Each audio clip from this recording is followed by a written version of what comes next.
Looking at our world from a theological perspective. This is the Theology Central Podcast, making theology central.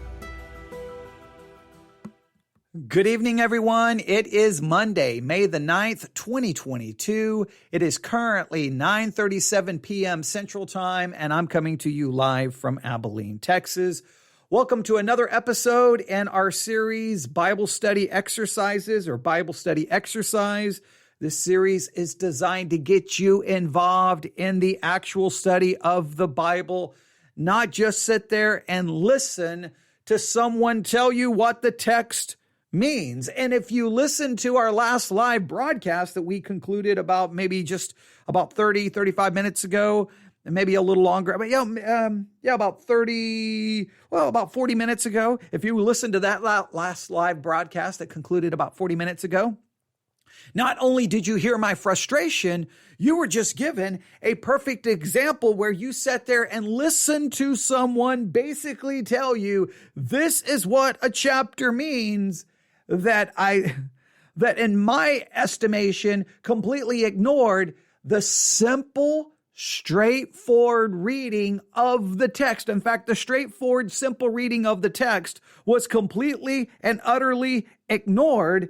And that just drives me crazy. In fact, I've grown more and more frustrated. It just seems like the more I study the Bible, the more frustrated I become with Christianity at large. And I know, and that didn't listen to what I'm saying. I'm not frustrated, obviously, with Scripture. I'm not frustrated with Christ. I'm not frustrated with the truth of Christianity. I'm frustrated with Christianity as far as how we conduct and handle the Scriptures. Look, obviously I reject Catholicism. I believe it's a false gospel, all right? So I'm going to say within the evangelical Protestant world, where we talk around and say the Bible is the final authority. The Bible is the final authority. It is the inspired, infallible Word of God. It is the source of our doctrine. It is the source of our theology. We talk such a big game. And then we come to, then it seems like after talking that big game, you can't get three Christians in a room and come to any agreement on any single verse. So how can the Bible be the source of our authority? It can be all of these supposed things if we can't agree on what it simply says by the words that are used. We don't agree on, we can just go through all the things we disagree on. I've talked about it so many times.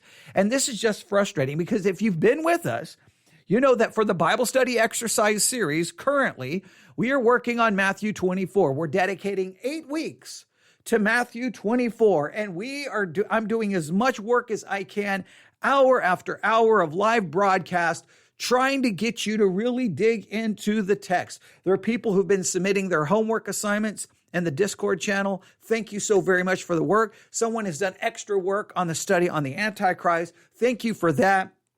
You're putting forth the effort. You're putting forth the work.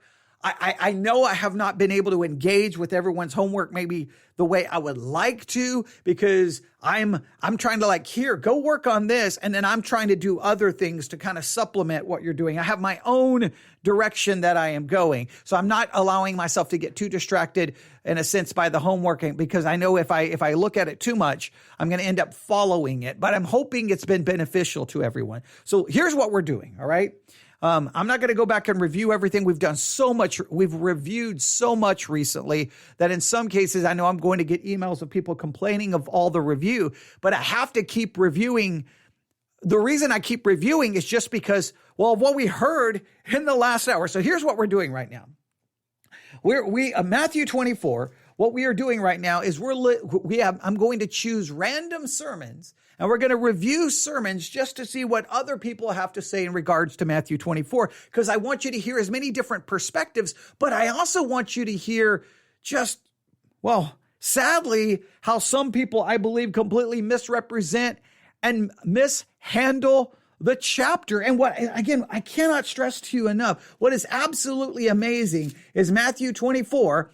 The disciples point out the buildings of the temple. Jesus says, hey, this temple is going to be destroyed. They start asking questions about when this is going to happen. And Jesus begins to give them specific signs pointing to the destruction of that temple. And the very first thing he says in Matthew 24, verse 4, take heed that no man deceive you.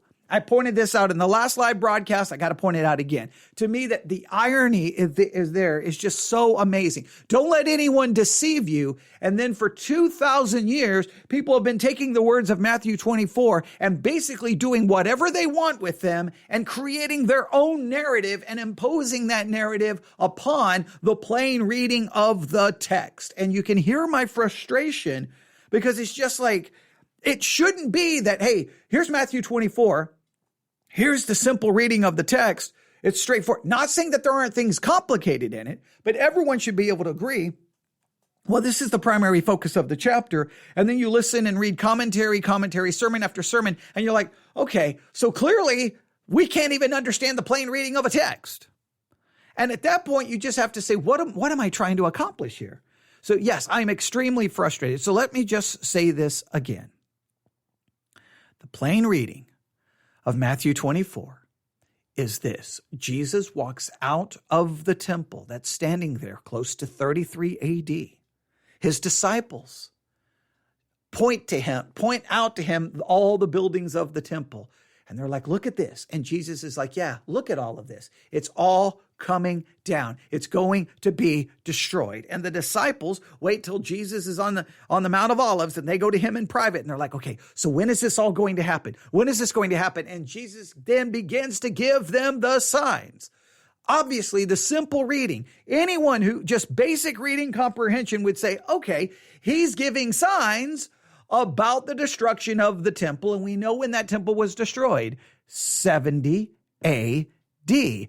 It's a historical fact. Historical fact number one, that temple was standing when Jesus was on earth around, depending on when he spoke those words, somewhere close to 33 AD. All right, that temple was standing. We all know that. We all know that that temple was destroyed in 70 AD. Historical facts.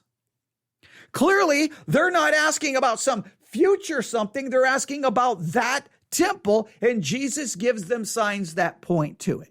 So this is a message from Jesus, a discourse from Jesus, giving them the signs pointing to the destruction of that temple. However, somewhere in him giving these signs about the destruction of the temple, it feels and it seems that possibly he begins to point to things that will happen in the future. Exactly when he starts doing that, exactly how to understand it, exactly how to put that in order. Yes, there is much room for disagreement.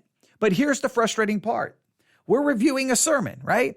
So in the last live broadcast, we started reviewing a sermon from John MacArthur. And John MacArthur completely, he dogmatically asserted that Matthew 24 is a sermon by Jesus where he gives signs to his second coming, completely ignoring 70 AD. In fact, he even said that the signs Jesus gives here are not for the disciples because they're dead. Their signs are for us. Completely, utterly destroying the context and the plain reading of Matthew 24. It was the most astounding thing to hear. So you can go back and listen to that, but we're just going to move forward because I would like to finish the review of this sermon tonight if we can. So are you ready? We're 21 minutes and 10 seconds into this sermon, and we're just going to jump right back in. Hopefully that gets you caught up. If you're not caught up, go back and listen. So hopefully that will be beneficial. All right. And hopefully my voice will hold out. Started having a little bit of problems with my voice in the last live broadcast, but because I keep forgetting to bring my bottle of water up here with me. So, but we'll make it through it. All right, here we go. Let's just jump in. All right. Look, I have this queued up to 21:10. This may be right in the middle of a statement. I did not cue this up perfectly, but I just backed it up a little bit so that we can just move forward. All right. So here we go. What is the event that signals your coming in full presence? Now, with that question, the Lord then preaches the message concerning his coming. And he gives them the things to look for, the signs to look for. And not to them, because they're long dead, but to all who will ever read the Scripture. And starting in verse 4. Okay, so there you have it. See, he immediately, he just ignores the whole context. I mean, he's already done this a number of times in this sermon. I mean, we're 24 minutes into it, so this is a continuation of our review. But he just ignores 70 AD as if 70 AD has no significance here. And so when Jesus is answering their question, giving them signs, he really wasn't giving them signs because they were going to be dead. He was giving signs really to anyone who's going to read the Bible. But I mean, ultimately, the signs only really pertain to people who, I don't know, I guess to the people who ultimately see it. I don't know, because some of these signs have happened over and over and over and over and over and over and over and over and over and over and over and over and over since 33 AD, meaning that these signs really have become utterly and completely meaningless at this point. But hey, let's forget 70 AD. Let's forget the disciples who asked the question. Let's forget the plain reading of the text. Let's just rip it all out of context, because we're not here. Listen, we're not here to figure out what the Bible says. We're here to use the Bible to support our eschatology. I said this in the last broadcast, and I'll say it again. When your theology, when your eschatology, when it gets in the way of the plain reading of the text, your eschatology and your theology has become the problem. The Bible is not there to serve your theology. The Bible is not there to serve your eschatology, right? It doesn't work. You can't bring your eschatology and theology to the Bible, place it on top of it, and somehow magically you're not reading your theology out of the Bible. You're reading your theology into the Bible, because he has an eschatology. And he's taking that eschatology and just imposing it on Matthew 24, when Matthew 24 is screaming at us. This is when Jesus talked to his disciples about signs pointing to the destruction of the temple that he had just predicted. I mean, like, I don't know how you can't hear that, but you watch. I'm going to get emails. I reject it. It's about the second coming. Well, fine. I mean, you can reject it all day. All that proves to me is not that your view is right. All it proves to me is that we can't read the Bible and make sense of it. It just proves to me the Bible it's impossible to interpret it. Now, again, I'm not saying that there aren't things in Matthew 24 that may point to something future, but you would have to still describe Matthew 24 as a discourse where Jesus gives his disciples at that time signs pointing to the destruction of the temple, which occurred in 70 AD. And many of these signs only have any power or significance if they occurred between 33 and 70 AD, because some of these signs would have lost all power and meaning, like war. How many wars have there been since 33 AD? Earthquakes? Look up how many significant earthquakes have happened on Earth, just say since 1970. It's been thousands, hundreds of thousands. It's just, at some point, it just becomes, those signs become meaningless. So many of these signs would only have any significance between people living between 33 and 70 AD. All right? You see, but some of it's future. Yeah, but you have to determine when it makes that jump, and then how does the jump fit with your chronology of events in your eschatological system? Like, there's still questions, but I just want you to see again, he's like, this is all about the second coming. It's all about the second coming. Just forget 70 AD, forget the disciples. It's all 70 AD, even though they're the ones who asked the question. And he's the one he's supposedly answering. We have signs of the second coming. Signs of the second coming. Now, I want to add as a footnote here so you're not confused. We have signs of the destruction of the temple in 70 AD. That's what we have. If any points to the second coming, we've got to establish when the passage makes that jump and then see if that makes any sense. Now, he's getting ready to add a footnote. We're 21 minutes and 44 seconds into this.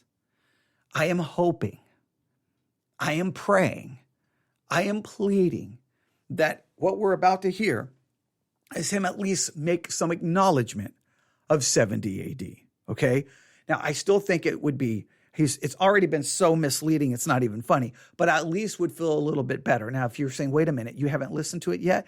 Remember, when I review sermons, I don't listen to them first because that would make this a production. I don't like that. I like to be reviewing in real time. All right. So here we go. I'm hoping he's going to add a footnote. He's got to mention 70 AD, at least as a footnote. Now, it's sad that he's making a chapter that primarily is focusing on giving signs for the destruction of the temple in 70 AD. It's sad that he's going to make what the chapter is really about a footnote, but I think that's what he's got to get. He's got to mention 70 AD. He has to here. He has to. The rapture of the church is not discussed in any place in Matthew 24 or 25. That is. Okay. Well, okay. I thought he was going to at least make 70 AD a footnote. Now, but this is interesting. This is important to note. Hey, the rapture is just left out of this, right? So this is all about the second coming, but the rapture is just left out of Matthew 24. So the rapture is going to happen, but so now that would already tell you, now this is very important. This would be very important. Trying to establish a chronology of the eschatology of the second coming would already be somewhat problematic if you believe in a rapture. If you believe in a rapture, if you hold to an eschatology system that holds to that. Remember, Bible study exercise. Don't always say what I think or what I don't think. I'm trying to get you to think, all right? That's the key. But you immediately would realize, well, man, Matthew 24 is going to be somewhat problematic because it's leaving out a significant event in eschatology. So then how do I fit the chronology? Clearly, we'd have to establish it's going to be somewhat problematic. Well, that problem can make it very important, very difficult in interpreting, especially if you're making the entire chapter about the second coming. It's not here. We wait later for a fuller understanding of that. This is a message given to the context of those Jews about the second coming of Christ. The rapture is a subject that comes up in the epistles. We'll deal with that at a later time. In fact, probably in this study somewhere, we'll insert some things about that. But he is giving them a description of the time of the second coming and the signs that lead up to it.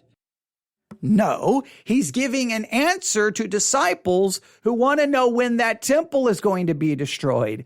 That is the plain, ordinary reading of the words that are used. If we can't figure that out, there is no hope in understanding anything in our Bible.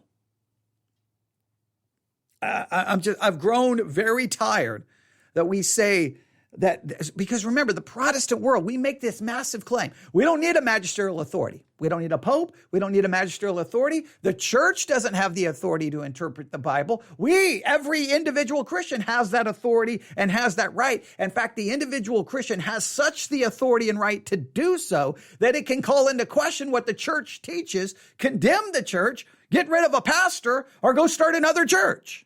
Now, if you make that's your assertion that we don't need the authority of the church and that each individual can correct the church, challenge the church, get rid of a pastor, get rid of a bishop or whatever, or possibly leave that denomination because we get to interpret the Bible, then you are claiming the Bible is somewhat easy to understand and be able to interpret. But if we can't interpret a chapter that seems clear, that first and foremost, it's about the destruction of the temple that occurred in 70 AD. And we immediately say, nope, has nothing to do with 70 AD. He's not even mentioned 70 AD.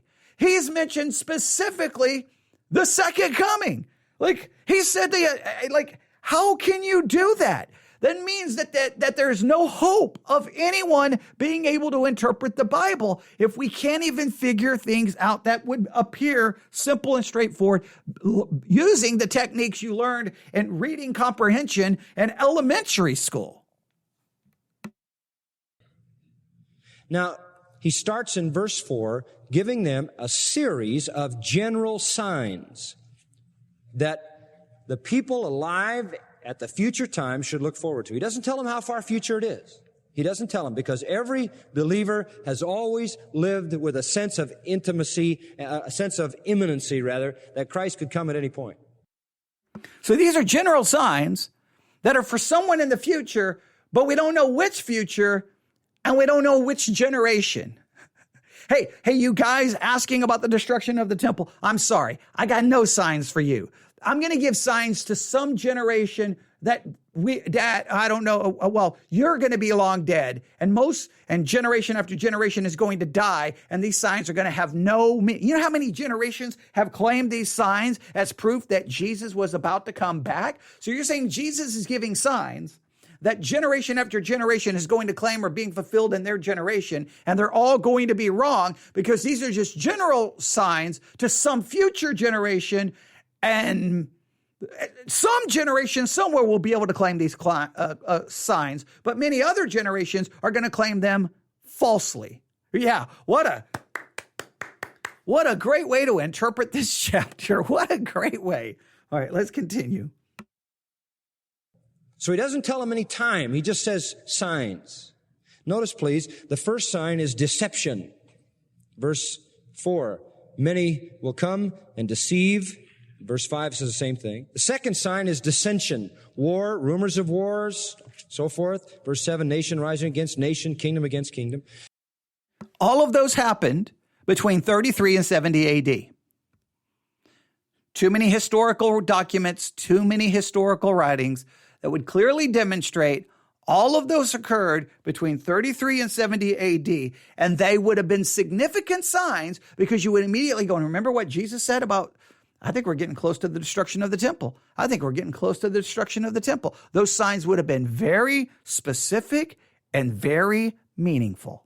The fact that he just ripped them out of their hands and placed them to some future generation that we don't even know, we may not even be that generation yet, and that every generation has basically ripped these verses and claimed them as signs for their generation, it just destroys the whole meaning of this chapter. Third, devastation, famines, earthquakes.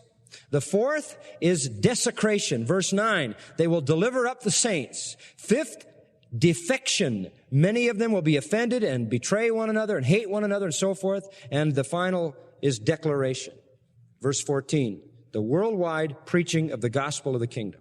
So he says, look for and verse 14 is the one that everyone thinks, okay, right here. Verse 4, all that other stuff happened before 70 AD. Verse 14 jumps. It jumps to the future. False. We've proven with the words of the Apostle Paul himself in Colossians chapter 1 and the end of Romans that the Apostle Paul, prior to 70 AD, says the gospel had gone into all the world to every creature. The Apostle Paul stated that, and we've looked at those verses. So we would say that even that, and whatever was required for that to be fulfilled was fulfilled prior to 70 AD. Still meaning that all of those signs pointed to the destruction of the temple. They were all fulfilled prior to the destruction of the temple. Therefore, there's no reason to look to the future. Now, the next verse is where we've already proven verse 15 has already been fulfilled as well, but that's where he's going to focus his time. Deception, dissension, devastation, desecration, defection, and declaration. Those are the signs. And we went through those in detail, and I showed you how they parallel Revelation 6 to 19. None of these happened in the church age. None of these happened at the destruction of Jerusalem. From verse 4 on, there is no discussion of the destruction of Jerusalem. It is absolutely foreign to this text. And that's amazing because I read about 12 commentaries this week. 11 of them fit the destruction of Jerusalem in here somewhere, and the other one isn't sure. How can you say, oh my goodness gracious.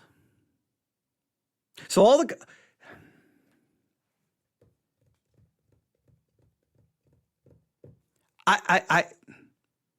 Ladies and gentlemen, this just demonstrates that I hate to say this. This is where we've reached the point where Bible interpretation, I hate to say it, is nothing more than just a game.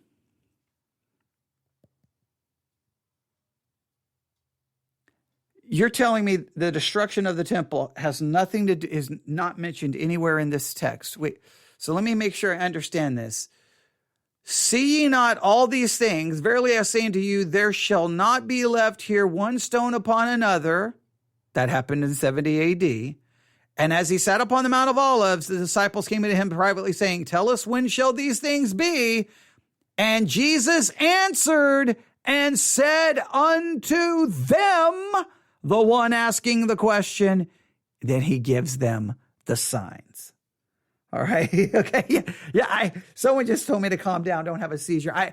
It's hard not to get frustrated. Look, I want to make it very clear. And thank you for telling me to calm down, because I am just getting very, very frustrated with this. I'm very much willing to admit that there's things here that I think at times, I don't know if that fits 70 AD. I don't know if that fits 70 AD. But basic reading demands that I try to fit everything into 70 AD. For him to claim that verse 4 through 14 did not happen before the destruction of the temple is not only historically inaccurate, it's just insane. You're going to tell me there weren't false teachers before 70 AD? You're going to tell me there weren't earthquakes and wars, but leading up from 33 AD to 70 AD? It's just completely disingenuous. It's just wrong. We've already looked at it. It's just you can read. Josephus gives a lot of information that would fulfill, to say most of that was fulfilled.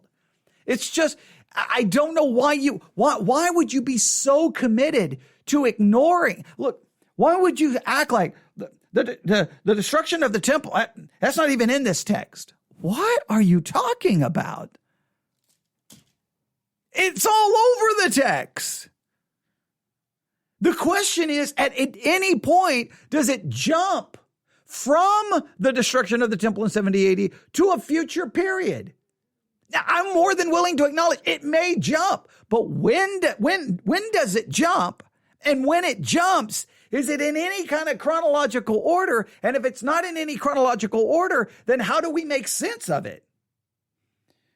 And no, exactly. And someone just said, to make those signs of Christ returned makes them so insignificant and pointless. Right. Hey, earthquakes, they're a sign of Jesus coming back. Well, there's been a bazillion of them. Well, okay. So then the way he handles it is these signs are only for the generation who will see Christ return. So in other words, for every other generation who wait a minute, there's all these earthquakes. It's a sign of Jesus coming back. Well, maybe not. You won't know they're a sign until Jesus appears. See, then when Jesus appears, you'll be like, man, all of those earthquakes were a sign, because they may not be a sign for your generation. They may not be a sign for my generation. You see how utterly ridiculous that is? Hey, here's the sign of my coming. Now, it may not be for your generation, because there's going to be pestilence of war and earthquakes in every generation. But one of those generations, those signs will actually be signs. To the other ones, they're just going to be bad things happening. But to one generation, we don't know when it will be, they will be signs. So they're not signs until they're signs. But they're not really signs, because you're not going to know they're signs until after Jesus comes back. Do you see how utterly ridiculous that is, just from a purely logical perspective? Forget a hermeneutical perspective. Just crazy. Okay, but we're going to keep going, because we've talked about this so much. Here we go. There is no reference to the destruction of Jerusalem here in 70 AD. This is the future prior to the coming of the Lord Jesus Christ. The destruction of Jerusalem was a judgment for its own time, for its own sake, to the people at that age. It is not the end of the age. It is not the sign of the coming of Messiah. That is future. So all these 6 things mark the end time. And I showed you the key to that. Verse 8, would you notice it? All these surrounding verse 8 are the beginning of birth pains. Please, the word sorrow doesn't help us to interpret this text, if that's what it says in your edition of Scripture. It is birth pains that is the Greek term. And remember I said to you, you know what? I agree. It's birth pains. It's birth pains because these started happening pretty much immediately after Jesus' death, burial, resurrection, and ascension into heaven. False teachers, persecution, all of it starts almost instantaneously. All right. So those birth pains happen real quick. There's earthquakes, there's war. All of that starts between 33 and 70. Those are birth pains. Those are birth pains. They happened and boom, before you know it, it's the end of it's the destruction of the temple. But these are supposedly birth pains that started, when? 33 AD. When did they start? Well, no, according to him, the way he's implied is these are not birth pains until they're birth pains, but you don't know their birth. So in other words, you don't really know. You can't interpret them as birth pains until you have the baby. And then you're like, oh, that's what that pain was. In other words, none of these signs are really helpful to anyone because we don't know to which generation they apply. So he's utterly destroyed this text. The whole point of this is these are the signs to look for so that you can get out, so you can flee Judea and you can get to the mountains. All of the signs points to knowing what's coming so you can get out. He's claiming that no generation is going to be able to know that these are the signs because these things have happened in every generation, but they're only signs to the generation in which Jesus comes back, meaning, hey, well, the previous generation had those signs. We have those signs now. Well, do we take them serious? The last generation had them and didn't do anything. So I don't know. Do I pay attention to them? It becomes pointless. When do birth pains come? At the beginning of pregnancy? All during pregnancy? No, they come at the very end of pregnancy. And Right. You're catching on. Yeah, they don't happen for a long period of time. Right as you get close to the end of your pregnancy, that's when the birth pains begin. So 33 to 70 AD, that's a short period of time. Wow, you're catching on. Yeah. Yeah. I guess someone just said, I guess you're not going to know to flee until after. Right. You're not going to know to flee until after. After you're like, okay, because none of the signs, I can't tell you that any of these signs are for us because I don't know if we're that generation. But so here's what I'll do as a preacher. Once it happens, then I'll look at everyone and go, hey guys, those were the signs. Do you realize that now? Those were the signs. And everybody's going to look at me like, well, what good does that do us now? I don't know. That's what MacArthur said. Okay. He obviously figured out Matthew 24 because I thought these were signs pointing to the destruction of the temple in 70 AD. But what do I know? I can't read. When the birth pains start coming, you know birth is near. Jesus purposely chooses that as birth pains, just like the prophet of old saw the men, as it were, in travail, going through the agonies that would issue in the birth of the kingdom. All of these events stack up at the very moment of the coming of the kingdom, and they are parallel to the seals and the trumpets and the bowls of Revelation. And you remember the seals happen sort of elongated, and then the trumpets are faster, and then the bowls are rapid fire, as there is an increasing frequency and intensity of those final pains, as there is in the birth of a child. Now, again, he just immediately says, well, they're similar to what we see in Revelation, so that's what this has to be referring to. Or it could be what Jesus said. Oh, you're asking me about the destruction of the temple? Well, I'm going to answer. Let me read it again. And Jesus answered and said unto them. Who is the them? The ones who just asked about the destruction of the temple. That's what it's about. Oh, but it's got similar language to the book of Revelation. It does. Now, some would argue that Revelation is also pointing to 70 AD. I have a problem with that because I think the dating of Revelation makes it being written somewhere in the 90s. If you can get it written before 70 AD, I could even argue maybe that's pointing to 70 AD. But I will say, okay, fine.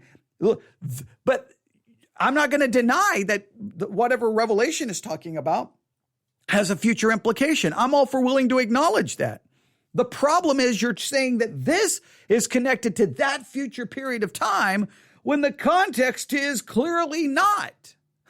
Okay. It's 70 AD. So it's a graphic picture. So all of these things have nothing to do with the rapture of the church. They have nothing to do with the destruction of Jerusalem. They have to do with the time of the tribulation and the speeding up of events, painful events that bring about the establishing of Messiah's kingdom. So he gives them this big picture of general things. But he knows that's not really what they're asking, because their question was, what is the sign?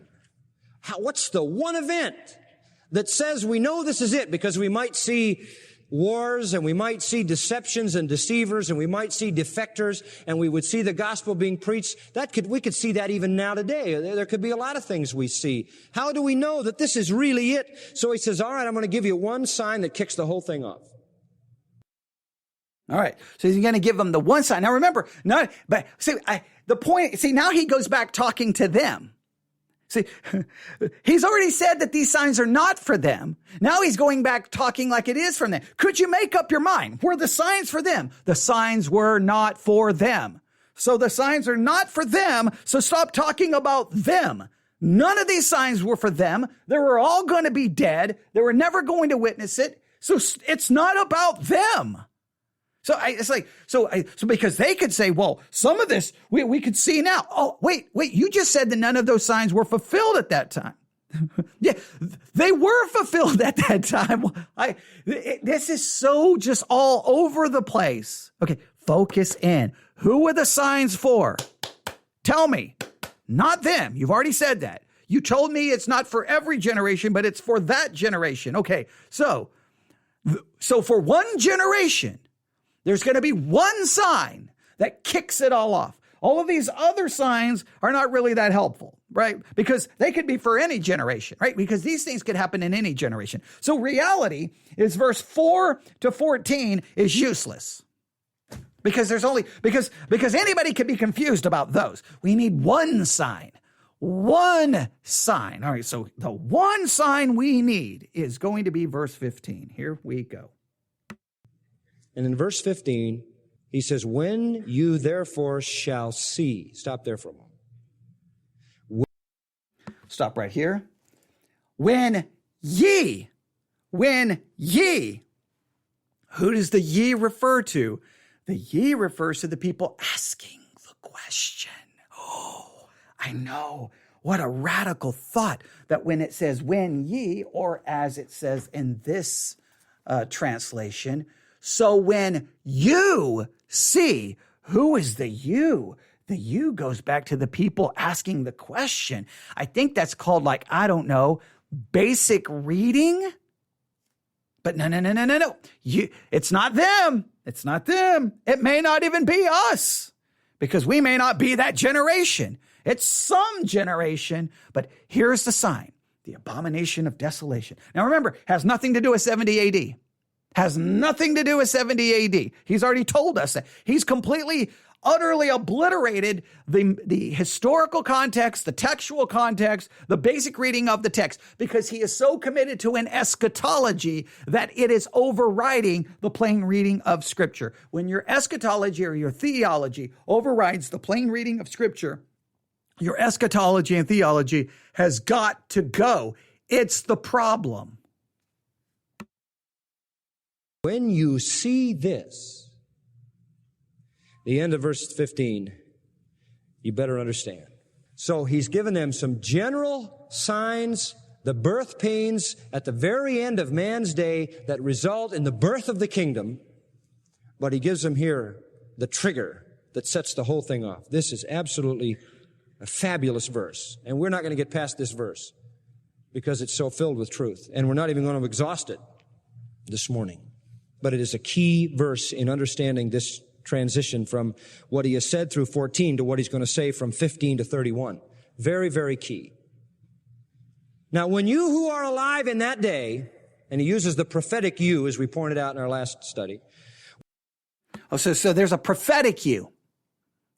There's a prophetic you. All right. So this you, so we're not going to follow the basic grammar rules, right? Well, who's that you? Well, the you would go back to the people who asked the question, right? But no, this is a prophetic you. So you who live in that generation. So all of these signs are to the prophetic you. We don't know when that prophetic you is going to show up, but these signs are for that generation. Now, that generation's not going to know they're that generation until, well, at least this sign happens. All those other signs are just useless. They're meaningless. Even he has to acknowledge they're useless and meaningless. The only sign you're going to know when you see this sign, then you know you're that generation. Until then, you can't know you're that generation. So I don't even know what's the rest. Those other signs are just you. Why would he not at least acknowledge that why wouldn't he? To me, it would make more sense just logically to say verses 4 through 14 were signs for the destruction of the temple in 70 AD. Then in verse 15, he jumps to a future event. Why wouldn't you at least try to pull that off? That would at least be more hermeneutically consistent. I still think 15 clearly points to 70 AD, according to any historical narrative, any historical facts would point to it. But why wouldn't you at least say 4 through 14, that those signs happened in rapid succession leading up to 70 AD? That makes perfect sense. Now, 15, it jumps to the prophetic generation, the prophetic you. Now, again, I don't know how you just all of a sudden made this you a prophetic you when basic reading skills would say that you would be to the people who asked the question. But hey, what do I know? Okay, here we go. When you who are alive in that day see this, you know you're in the tribulation. Here is the trigger that sets the birth pains of verses 4 to 14 loose on the earth. This is the key event. You say, what is that event? Wait. 15 is the key that unlocks everything that happens in verse 4 through 14.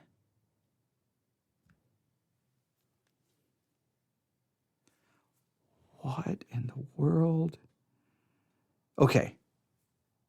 I got to back that up. Okay. This is the most, I am so perplexed now. Okay. I want you to listen to this. He is claiming that 4 through 14, they do not occur till 15. 15, so there are no signs leading up to 15, right? I mean, he kind of implied that there were, but now he's clearly implying that there's not. 15 is the key that unlocks or the trigger that fires off 4 through 14. So there's no signs leading up to the abomination of desolation. You don't even know. And then boom, abomination of desolation. Then boom, then there's going to be false Christ. Boom, there's going to be earthquakes. Boom, there's going to be pestilence. So in other words, this is completely, absolutely, there's no chronological order to be gained from this. There's no chronological order. 4 through 14 don't come first. 15 comes first. 15 is the trigger that unlocks 4 through 14. I'm starting to think that literally the Bible is Plato and we do whatever we want with it. Let's listen to that again. Prophetic you, as we pointed out in our last study. When you who are alive in that day see this, you know you're in the tribulation. Here is the trigger that sets the birth pains of verses 4 to 14 loose on the earth. 15 is the trigger that sets the birth pains loose on the earth in 4 through 14. If I look through 4 through 14, they've been going on for 2,000 years, but I guess the actual 4 through 14, what it's actually pointing to has not happened until the abomination of desolation. Then that sets them off. So literally there's no chronological order, or he's just magically discovered the chronological order. 15 is first, 4 through 14 follows 15.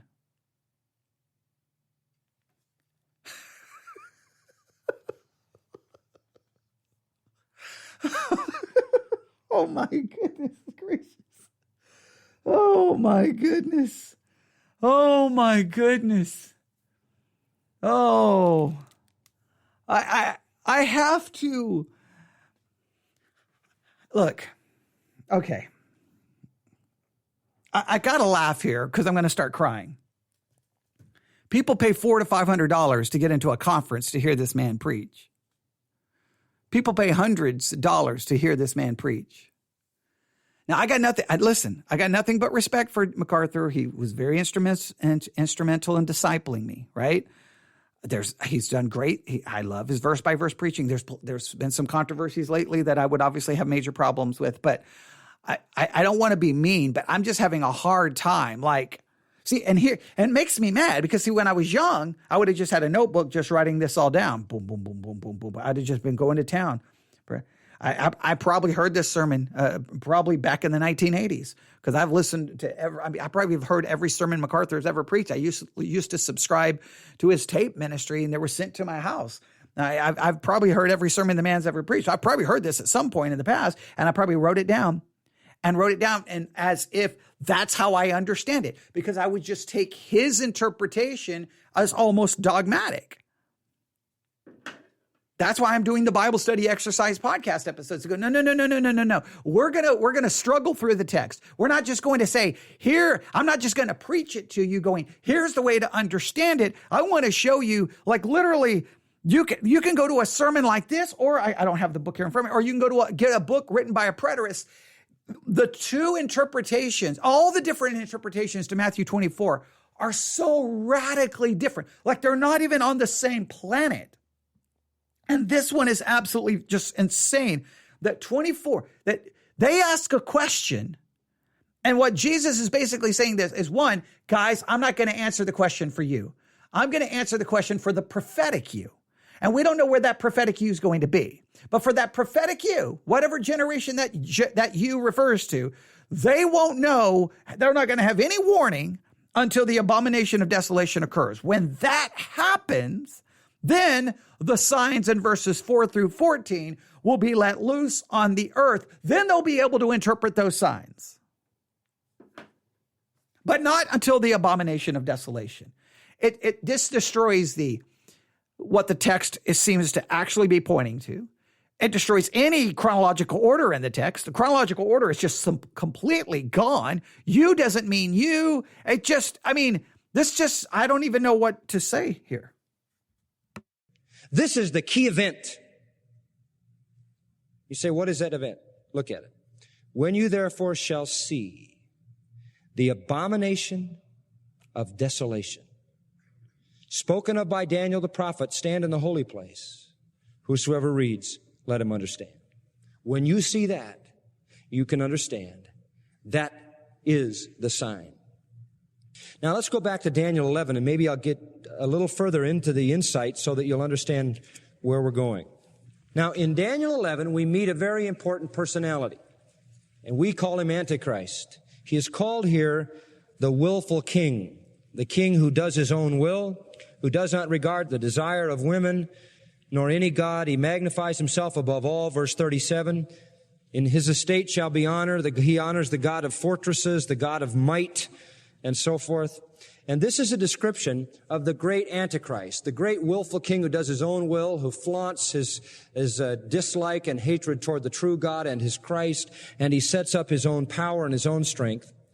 And what happens if you put the biblical picture together is, in Daniel 2, we find that there will be in the end time a rising of the old Roman Empire. The final form of the Roman Empire has 10 toes, and it is territorially reconstructed Rome. The old Roman Empire occupied Western Europe and some of Eastern Europe as well, of course. But just note, there's no attempt to even prove anything.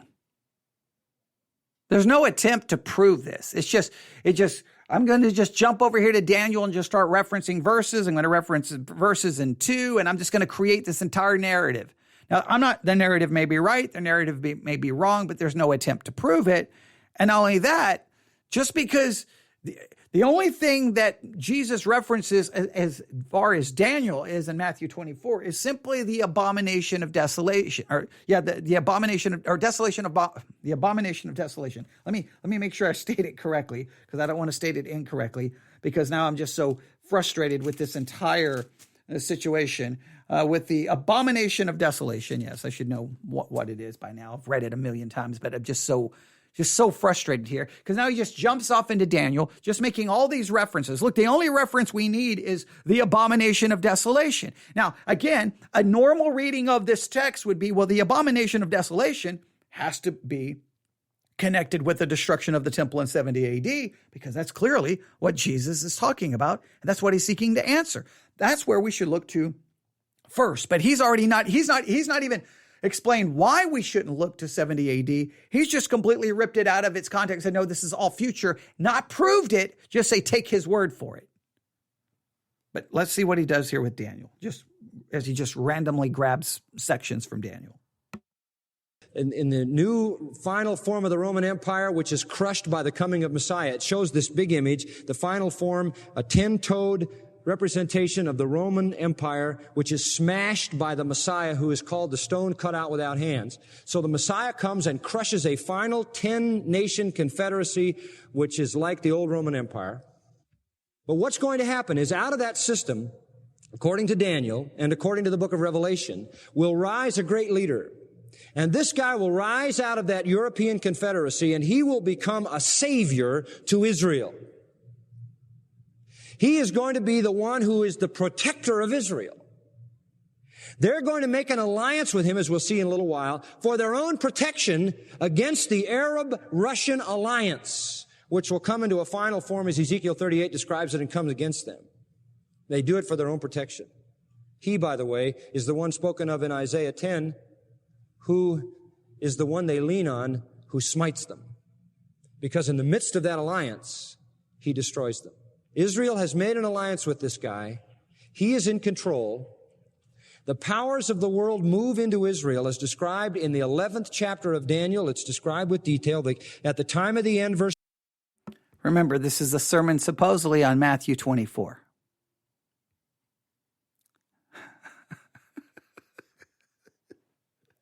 He's just imposing an entire narrative upon the text. He's not worked through, he's not done any, he's just completely eradicated. I mean, Matthew 24, this would be the abomination of Matthew. This would be the abomination of desolation, not of the temple. This sermon is becoming the abomination of desolation of Matthew 24, because he's literally not leaving any historical, verbal context to this. All right. So someone just asked, so there's not going to be any signs or warnings of the abomination of desolation, but after it, then all the signs for Christ's return, 4 through 14. Yes, that's what he said. That the abomination of desolation is the trigger that unleashes 4 through 14 on the world. So there's no sign to the abomination of desolation. I mean, that's his own. He implied first that they would be, but then there's no sign. You just, when the abomination of desolation gets here, then 4 through 14 is going to occur. That's the order. That's the chronological order he has provided us. 40, the king of the south comes, the king of the north comes, all these powers come in, and then comes tidings out of the east, that great army from the east. And in this initial conflagration that happens, the Antichrist and his Western power is victorious. But it's at that point when he's made his alliance with Israel, he's become Israel's protector, the world comes to fight against him, to fight against and take Israel. In that battle, he wins. He wins. And when he wins, he then commits the abomination of desolation, as we'll see in Daniel. Now let's go back to Matthew, and we'll begin to pick up all of this and pull it all together. So the abomination of desolation spoken of in Matthew 24 is an abomination that occurs after the Antichrist wins a battle protecting Israel, where the historical context is pointing to the destruction of the temple that happened in 70 AD. No one protected Israel, and Israel was destroyed.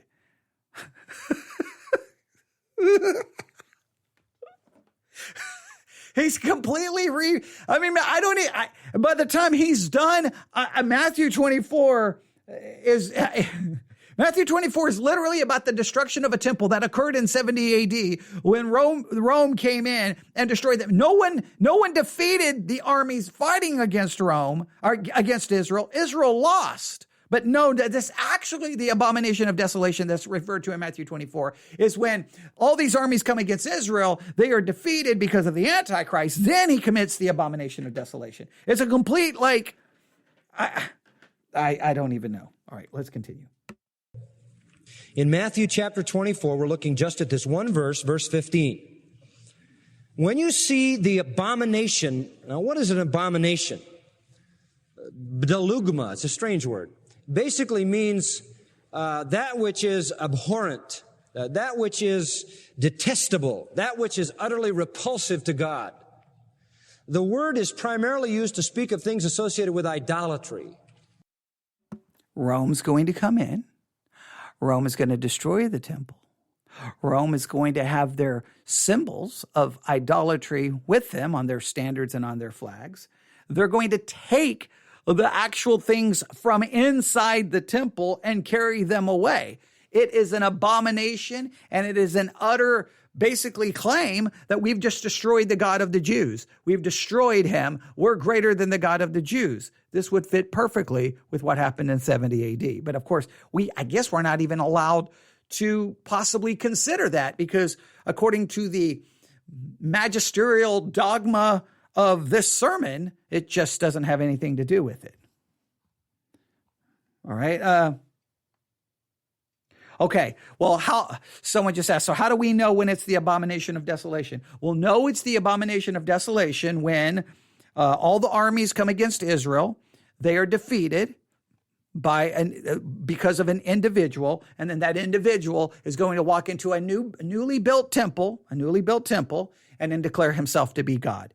That's the idea. So the way we're going to know is Israel is going to be involved in a war. Their enemies will be defeated. The one who helps bring victory to them will then go into, I think we would do it this way. You need a new temple be built. Here would be the signs. You need a new temple be built. You need a war, which Israel wins as a result of an individual. And then that individual walks into the temple and declares himself to be God. Right. All the signs that are not mentioned in Matthew 24. Everything that points to it is not mentioned in Matthew 24. Which supposedly gives us the signs. Okay. It is used in Revelation 17, 4 and 5 of the abominations of the false religious system known as Mystery Babylon, the prostitute, the harlot. It is used in Revelation 21, 27, where it talks about the fact that in the final heaven there will be nothing there that abominates, nothing there that is repulsive to God. The Old Testament predominantly associates it with idolatry and the artifacts and the activities and the rites and rituals and ceremonies and idols that go along with idolatry. So it is a word that has basically to do with heathen gods, idol gods, which are detestable to the one true God. Now you will notice there's a genitive form here in the Greek. It is the detestable thing which desolates, which lays waste, which ruins, which desecrates. So there's going to come then a great event in the future of Israel in which there will be an idolatrous act that is an abominable thing to God, that is a detestable thing to God, and that will cause the ruination and the destruction and the devastation and the waste of the holy place. You see it there? The holy place. Now, what is the holy place? Some people say the land, some people say the nation, the people. Well, some people say the city of Jerusalem. What is the holy place? In Acts 21:28, it says, I think very simply what it is. Here, Paul came back to Jerusalem after his journeys into the Gentile area. He wanted to reaffirm his commitment to the Jews. He wanted them to know that he was not a traitor to them in any sense. So he went into the temple to go through some purification ritual with some of his Jewish friends. And when he was in there were some Jews from Asia who had known him over there and knew that he preached the gospel. So they started a riot. And this was their accusation against Paul in verse 28 of Acts 21. Men of Israel, help. This is the man, that is Paul is the man, teaches all men everywhere against the people and the law in this place, and further brought Greeks also into the temple and hath polluted this holy place. And it can't mean anything but the temple. Bringing Greeks into the temple is a desolation or abomination of the holy place. I wonder if Roman soldiers coming in and burning the place down and destroying it completely and taking all of the things inside. I wonder if that would be a desolation of the holy place. I wonder if that would be an abomination. I wonder if that would work? Here's a Roman foreign army coming into the Temple Mount, laying waste to everything and taking the holy relics out. Like that, would that suffice? I don't know, but I guess we're not supposed to look to 70 AD as a fulfillment because, I don't know, because, he hasn't given us a reason why we shouldn't. He just told us that we don't. We just look to the future. It can mean nothing but the temple. And I don't see any reason for it to mean anything other than that in verse 15 of Matthew 24. It is the temple, the holy place. That's nothing new for us. The Old Testament calls it the holy place. There was the holy place, and then there was the Holy of Holies, of course. But the whole place was called the holy place, that place set apart unto God. And it is a specific place. So I think it very clearly. Someone just asked, so the holy place is actually the temple. So how does this passage not have anything to do with the destruction of the temple? Because it has nothing to do with the destruction of the temple in 70 AD. It has something to do with the defilement of the temple in we don't know when, in the future. So it has nothing to do with that temple. It has something to do with a future temple. I know. Clearly, if the language is pointing to the temple and they just ask when the temple is going to be destroyed, why wouldn't you read it that way? The normal way of reading would be like, someone's going to desecrate this temple. Someone's going to do something horrible to this temple. And we know all the things they do. They desecrate it. They destroy it. They burn it. They carry everything away. I don't know how you would not like... I'm telling you, this is just demonstration of literally you can just make the Bible say whatever you want it to say without any regards to the actual words. Indicates the temple. And it happens when it is established in the temple that there is something detestable to God that devastates, ruins, and lays waste that temple. Now you say, how do we know what this is? Well, it helps us, gives us a key in verse 15. See it there? It's that abomination of desolation, not just any abomination, not just any event, but the one spoken of by Daniel the prophet. And we'll stop right there. We'll stop with 22 minutes and 15 seconds left.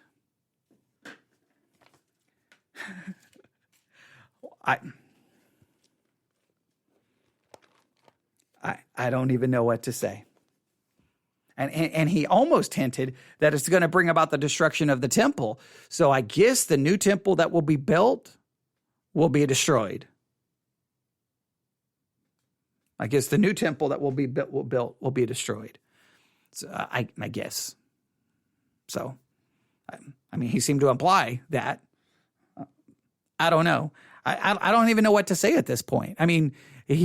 There's been no proof that he just dogmatically asserted none of this has anything to do with 70 AD. That verses 4 through 14 are out of chronological order because 15 is the event that unlocks and triggers the actions of 4 through 14. He doesn't explain why they're not in chronological order.